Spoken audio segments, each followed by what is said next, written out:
네, 슬기로운 라디오 생활 2부는 매일매일 각 분야 전문가들과 함께 생활 속 다양한 궁금증 해결해 보겠습니다. 새로운 단어를 접했을 때 한 번 들어서 바로 설명할 수 있는 단어가 있으면 어떤 단어는 몇 번을 들어도 정확하게 설명하지 못할 때가 있습니다. 이유가 뭘까요? 오늘 어른이들이 슬기로운 언어 생활에서 함께 생각해보는 시간 가져보겠습니다. 요즘 많이 사용하는데 무슨 말인지 모르겠다는 단어나 잘 모르는 말도 은근슬쩍 그거 하고 넘긴 경험 한 번쯤 있으실 텐데요. 이런 경험담도 좋고요. 오늘의 주제와 함께 어른이들의 언어 생활과 관련된 궁금증 뭐든지 좋습니다.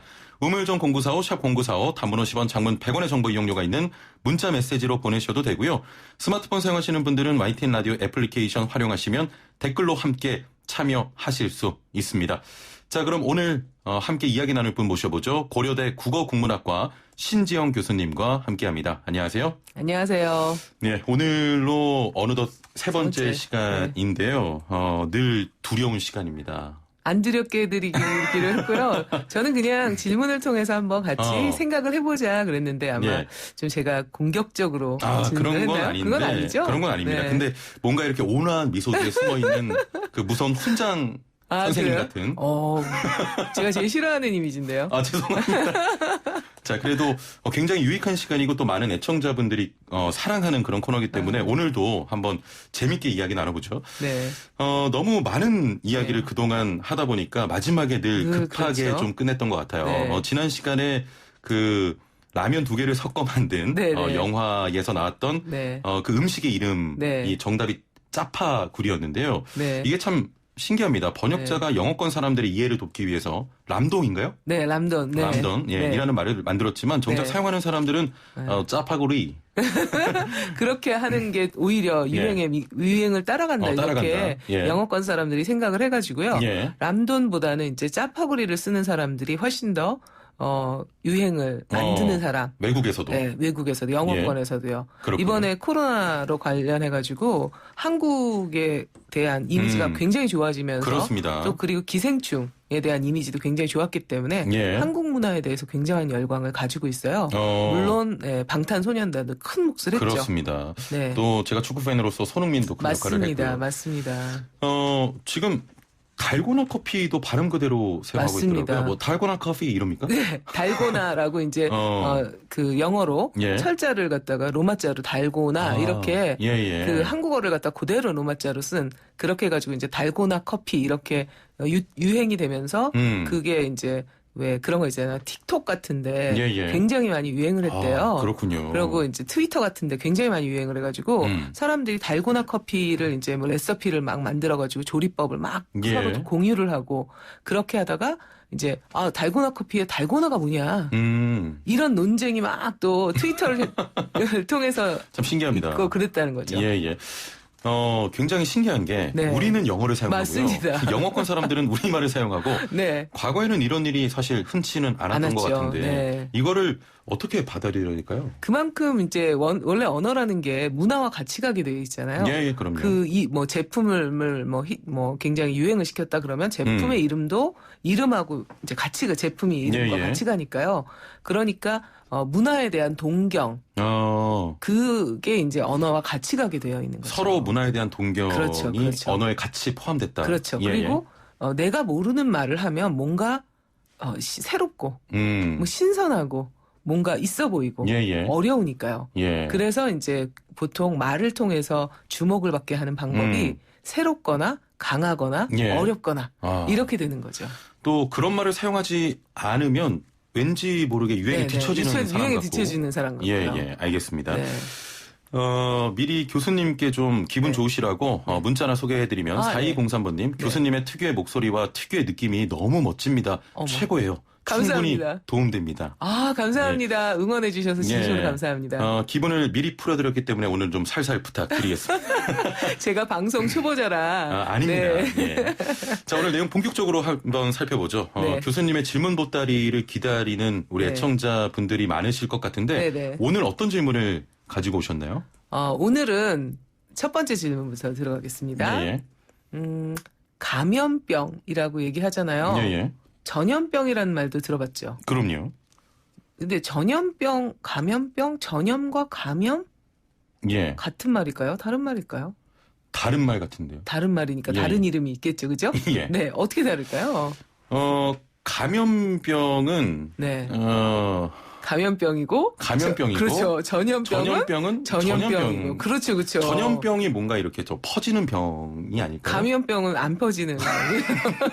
근데 굉장히 맞는 말씀을 해주셨어요. 예. 옛날에는 2010년 이전에는 전염병이라고 했던 것을 2010년에 이제 법을 새로 만들어가지고 예. 감염병이라고 이제 이름을 바꿨습니다. 감염병과 관련되는 법으로 바꾸면서 예. 왜냐하면 이제 전염은 아까도 하셨지만 이게 뭔가 퍼지는 것 같은 느낌이잖아요. 근데 감염이라는 건 꼭 퍼지는 게 아니거든요. 아닐 수도 그렇죠. 있어요. 예. 예를 들어서 이제 감염이라는 건 바이러스와 사람과의 관계예요. 바이러스가 숙주인 사람 안에 들어와가지고 예.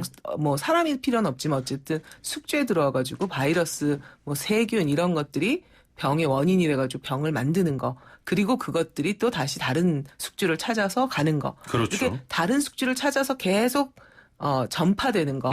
이런 거는 이제 감염병 중에서도 전염성이 있는 감염병. 예. 이렇게 얘기를 하는 거고요. 그 다음에 감염병 중에서 전염성이 없는 것도 있어요. 거기서 그냥 끝나는 게 있거든요. 그렇죠. 식중독 예. 같은 게 대표적인데요. 예. 그래서 이제 그 두 가지를 합쳐야 된다. 전염병이면 이게 두 가지가 합쳐지지 않는다. 그래서 이제 감염병에 그 전염성 감염병이 있고 비전염성 감염병이 있다. 이렇게 포괄적인 말을 써야 된다. 그래서 감염병이라는 말로 2011년부터는 바뀌었습니다. 예, 그렇군요. 네. 새로운 사실을 또 알게 됐는데 네. 지금 방금 말씀하신 내용은 제가 대본에 없어서 좀 당황했어요. 네.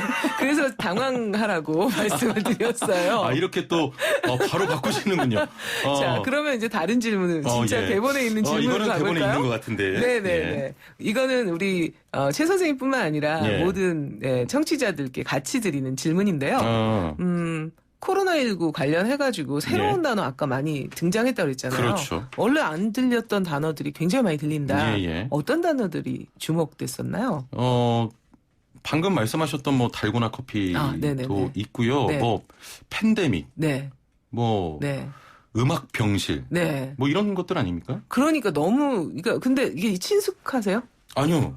전혀. 안 친숙하죠. 예, 그럼요. 낯설죠. 네, 그래서 저도 처음에 코로나19가 딱 발생이 되고 터지고 난 다음에 굉장히 많은 새로운 단어들을 보고 이게 무슨 말이지?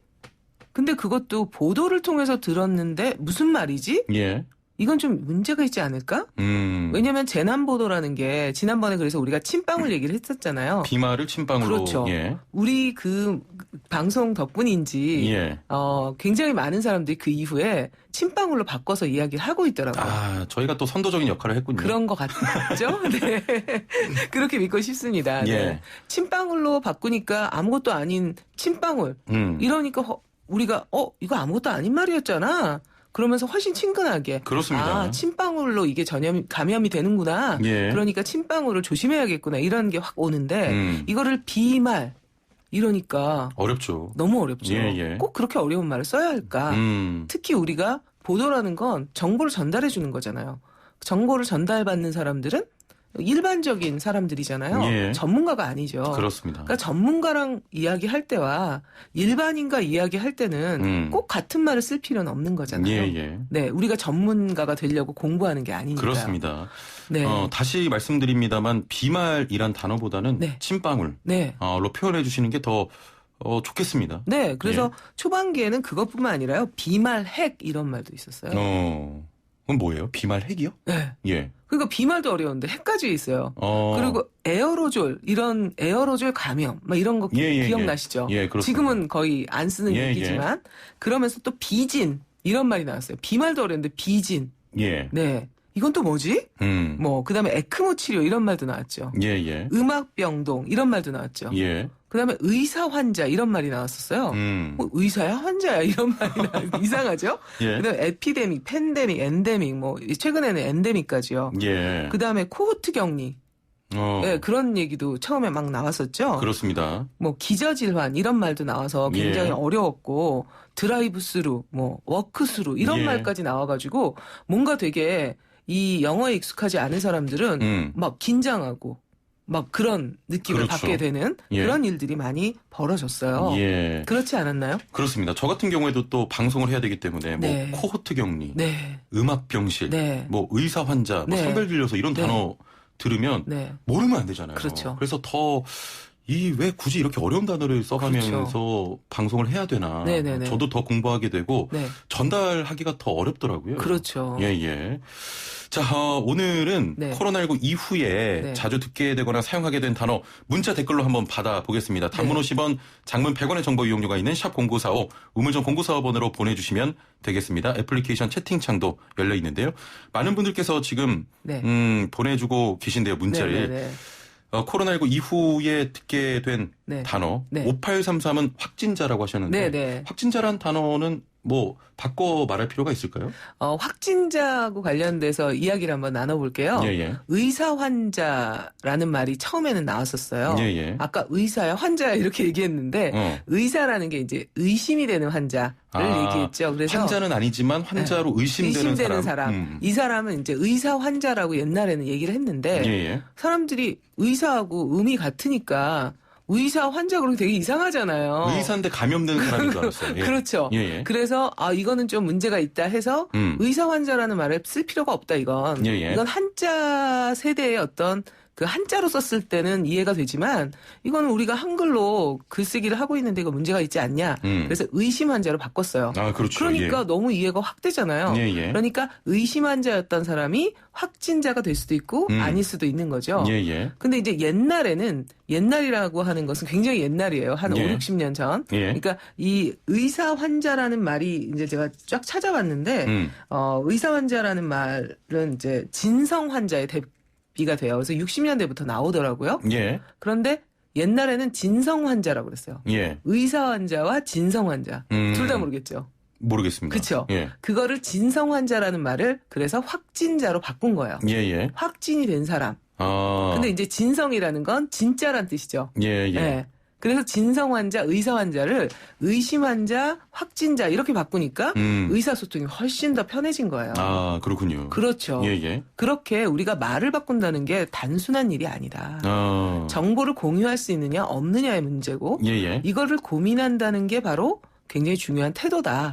말을 하는 사람의 태도다. 이렇게 생각할 수 있어요. 그렇군요. 또 어떤 말 있을까요? 지금 방금 확진자에 대해서 이야기 나눠봤는데 요즘 이런 말도 쓰인대요. 확진자. 격리 생활로 살이 확 찐 사람을 이런 또 파생되는 단어는 사실 우리 생활에서 안 쓰는 게 좋겠습니까? 어떻습니까? 유머잖아요, 유머. 위트 있게 확진자 하니까 근데 이제 그거를 어떤 장면에서 쓰느냐. 말이라는 게 그런 거거든요. 이거를 써요? 안 써도 돼요? 안 써도 돼요에 늘 쓰지 않는 것이 좋겠다라는 말도 있어요. 인권을 침해한다든지 누군가를 깔보는 말을 한다든지 이거는 어떤 장면에서도 좀 그렇잖아요. 그렇죠. 그러나 그게 아니고 이제 함께 자신의 어떤 상황을 갖다가 위트 있게 넘기기 위해서 유머러스하게 넘기기 위해서 하는 말 이런 것들은 뭐 긍정적이다. 왜냐하면 그 어려운 환경에서도 우리가 확진자를 통해서 웃을 수 있잖아요. 그렇습니다. 잠시. 그러나 확진자 앞에서 그런 얘기를 하는 것은 좀 안 좋게 되죠. 그렇죠. 상황에 따라서 또 지양할 부분은 지양을 해야 되고요. 8703번님의 사연도 재밌습니다. 처음에는 음압병동을 음악병동으로 듣고 저도요. 클래식 들으면 코로나 낫는 줄 알았다고. 이것도 되게 웃긴 거예요. 자, 그럼 음압병동 한번 같이 이야기를 해볼까요?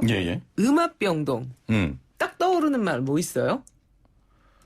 근데 저는 이거는 떠오르는 말도 없어요. 그렇죠.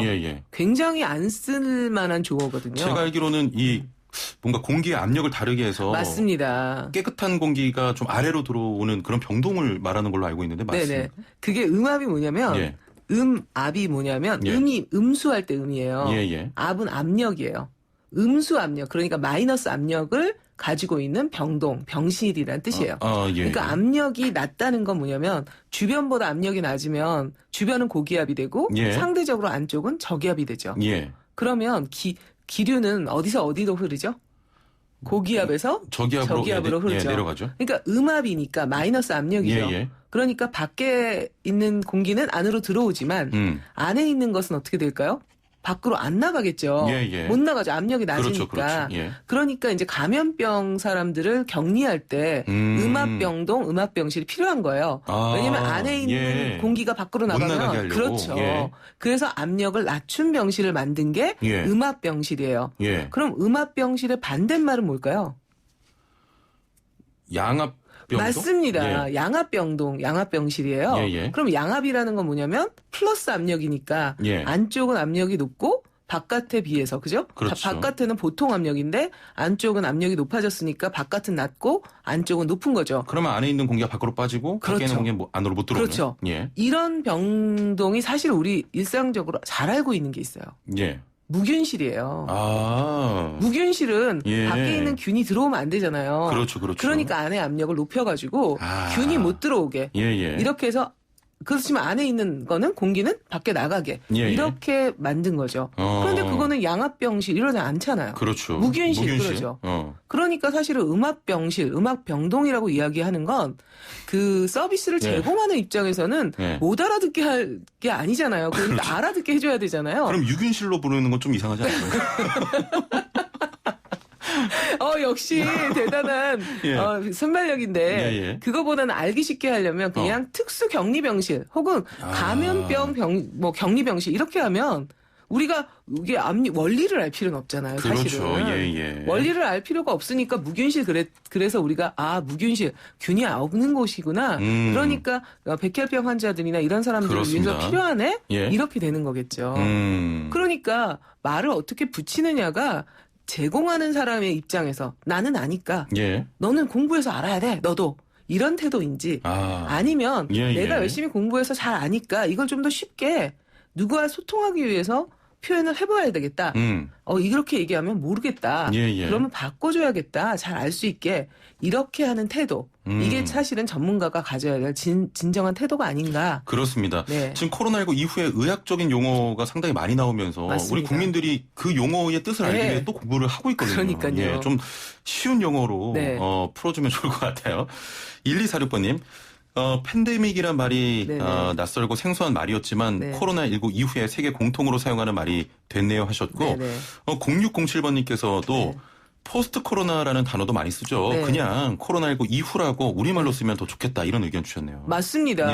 사실은 포스트 코로나라는 말을 사실 제가 조금 약간 실망스러운 게 그 청와대에서 이야기할 때도 그렇게 했고요. 그다음에 그 대통령이 담화를 얘기할 때도 포스트 코로나라는 단어를 계속 말씀하셨어요. 그래서 제가 그거는 좀 그렇게 말씀하시지 않았으면 좋겠다. 이 연설문을 작성하는 사람들이 국민과 소통하는 것을 대통령이 진짜 원한다면 대통령이 국민과 소통하고 싶어 한다는 것을 말로 표현해 줘야 되잖아요. 그런데 그렇지 않은 단어들이 몇 개가 있어서 저는 좀 그것들은 반드시 대통령의 말과 글을 담당하고 있는 주변에 있는 사람들이 꼭 생각해 봐야 된다라고 생각합니다. 조금 더 국민과 소통하기 쉬운 단어들로 표현을 했으면 좋겠다. 그러니까 포스트 코로나 그러면 이게 뭐지? 이럴 국민들이 많이 있다면 그렇게 하지 말고 그냥 코로나 이후 이렇게 얘기하면 되는 거고요. 그럼 포스트 코로나의 반대는요?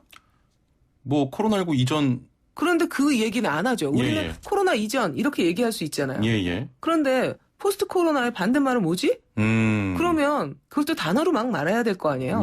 그럼 프레 코로나인가요?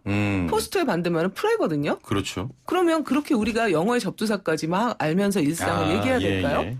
그거는 그렇습니다. 이상하잖아요. 그죠? 그러니까 코로나 이전과 이후 이렇게 이야기를 하면 훨씬 편하잖아요. 그렇습니다.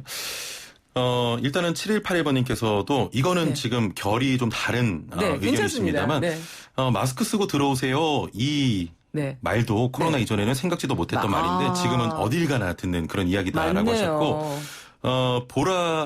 보이는 라디오 유튜브에서 구글글님께서는 비말이요. 침방울이라는 거 얼마 전에 슬라생 덕분에 알았다고.